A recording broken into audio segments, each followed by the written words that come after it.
SSC নিয়ে আমি এটা পোস্ট করেছিলাম, যেখানে পরিষ্কার বলেছিলাম ফুল মার্কস পেয়েও ইন্টারভিউতে ডাকা হলো না।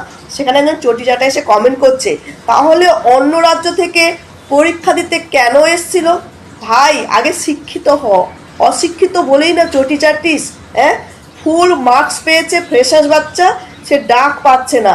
একবার খবর নেই যে অ্যাকচুয়ালি শিক্ষার অবস্থা, স্কুল কলেজ তো সব বন্ধ হয়ে যাচ্ছে। হ্যাঁ, 10 বছর পর এসএসসি পরীক্ষা হলো, তাতেও দুর্নীতি। এসব না জেনে উল্টোপাল্টা কমেন্ট করতে চলে আসিস।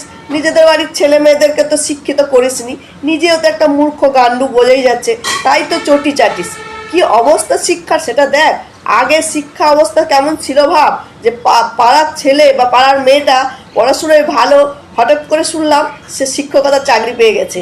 আর এখন এখন যাদের বাড়িতে দুর্নীতি আছে, বাপের 2 নম্বরই টাকা ঢোকে, তাদের বাড়ির ছেলেমেয়েটা পায়। আর যারা শিক্ষিত ফ্যামিলি, তাদের বাড়ির ছেলেমেয়েটা টিউশন পড়িয়ে জীবনযাপন করছে। নোংরামিটা এবার বন্ধ কর, বুঝলি? শিক্ষা দিয়ে দুর্নীতি যাবে শুরু হচ্ছে না, দুদিন পরে পশ্চিমবঙ্গের অবস্থা খুবই খারাপ হবে। চটি চাটারা না একটু একটু ভালো করে খবর নিয়ে দেয়, উল্টোপাল্টা কমেন্টস করিস না, বুঝলি? ছি।